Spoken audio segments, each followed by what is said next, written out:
Does anybody know a internet review thing called Gaming in the Current Years? And if you don't, um, this is actually really funny. Watch the out of context clips here. Donkey Kong Country is truly perfect. If you do not get this amazing new generation of Donkey Kong madness, you are stupid. Yes, I know, that's insulting, but it's also the truth. So which will it be? Jeez. PlayStation. The fourth boss is quite gelatinous. Bill Cosby would find him quite tasty. Maybe we've been... He's quite gelatinous. Like imagine like, oh yeah, like a boss, like describing a boss as being quite gelatinous. What the fuck? When you pop in this game, the first thing you notice is the poor edging on Woody. But hey, old farts like me Oh yeah, might... that I have to show you that review. Hold on, cause like like this is this is the craziest review I've ever seen before.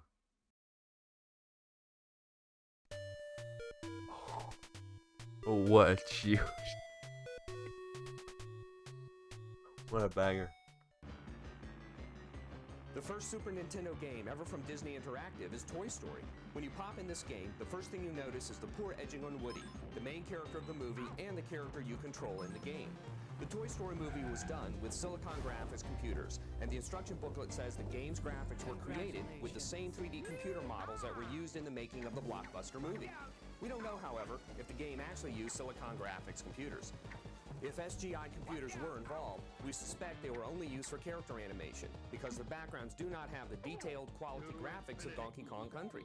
As any good devoted game player knows, Donkey Kong Country was created with Silicon Graphics computers and doesn't have edging problems.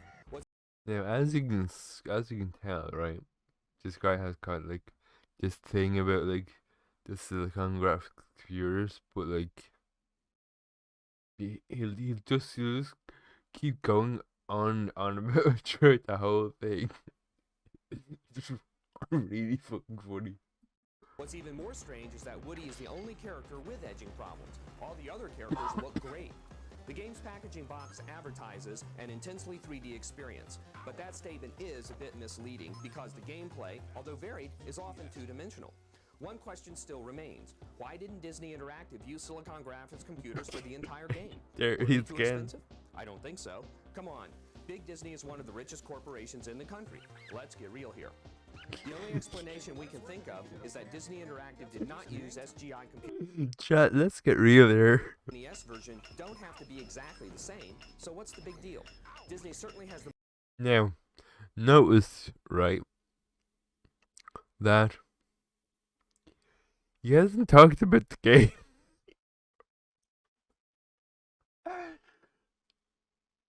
And we're nearly like 2 minutes into like a 7 minute video, right? Now you could say, right, like, oh, he'll probably get to it eventually, but like, no, this is just he'll just keep going, you know.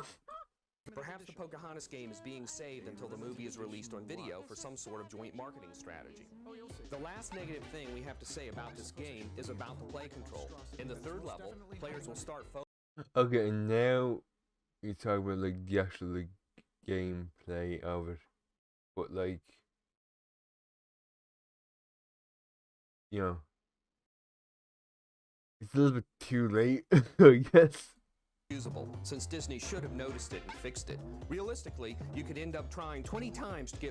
Dude, but just double jump. It's not that hard. Or like hold the jump when you're going down.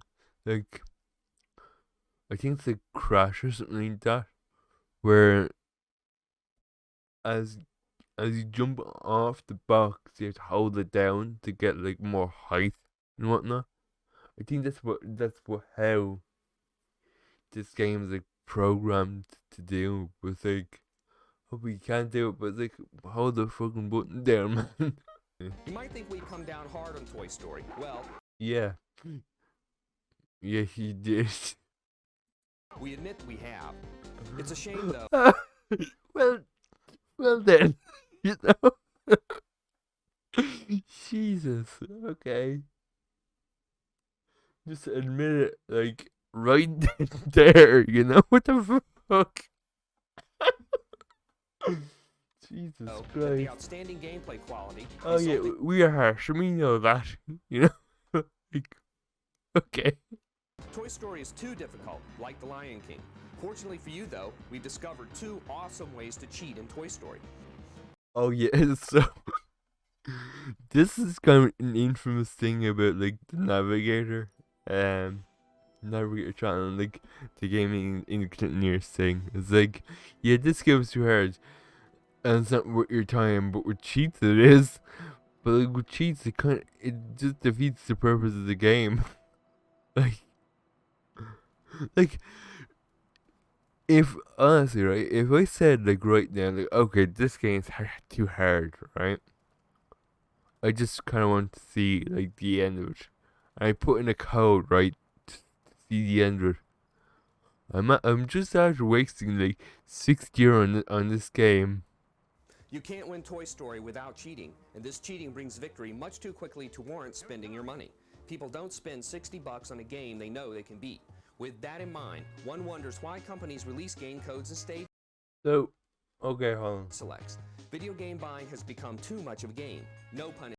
So, notice what you said there, right? The game is too hard, but cheats make it too easy.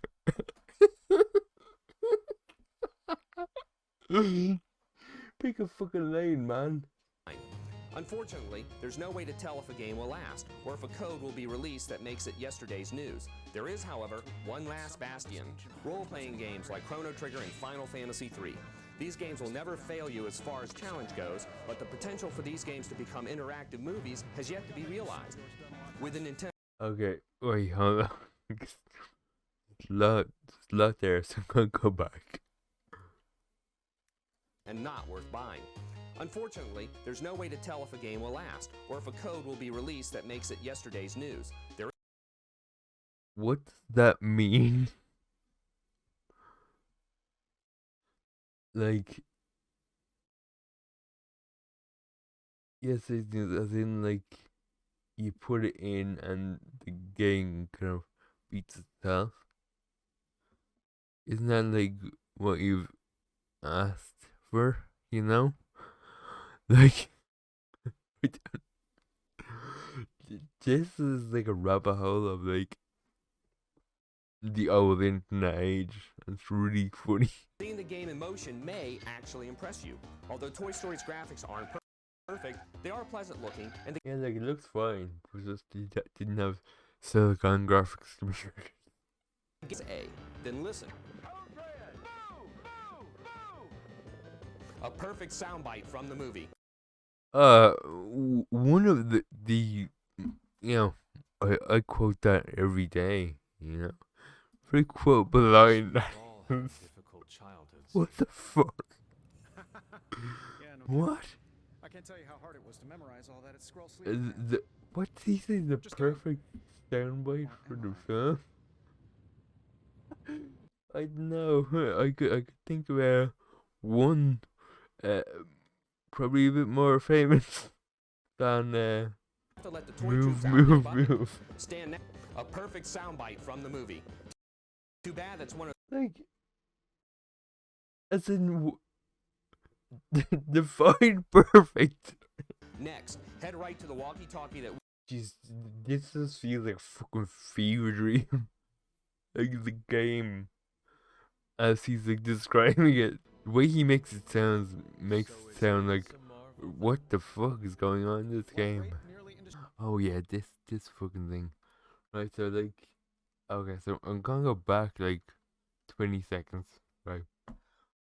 This has to be like the worst case of whiplash I've ever heard in like a video. So just be warned. you can boost him into the toy chest. Repeat this process with the little toy robot, then do the same for Rex, the wimpy but lovable green dinosaur. Hey, at least he isn't Barney. Next, Knock blocks away with your pull string by pressing A to free the action figure toy named Biff. Speaking of action figures, take a look at this one. It's a takeoff of Blanca from Street Fighter II. Also notice the similarities to other Street Fighter characters. Now, right?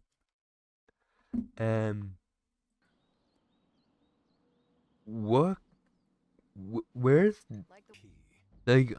I'm still kind of shocked about that. Like, he's kind of like, oh yeah, let's talk about like this thing over here. You know, totally not relevant at all to what I was talking about like 2 seconds ago. And when it came to the actual review portion, it seemed as though the narrator was almost a bit unhinged. He would make bizarre, inappropriate jokes at inopportune times. A bit unhinged. Okay, right. A bit is kind of putting it mildly.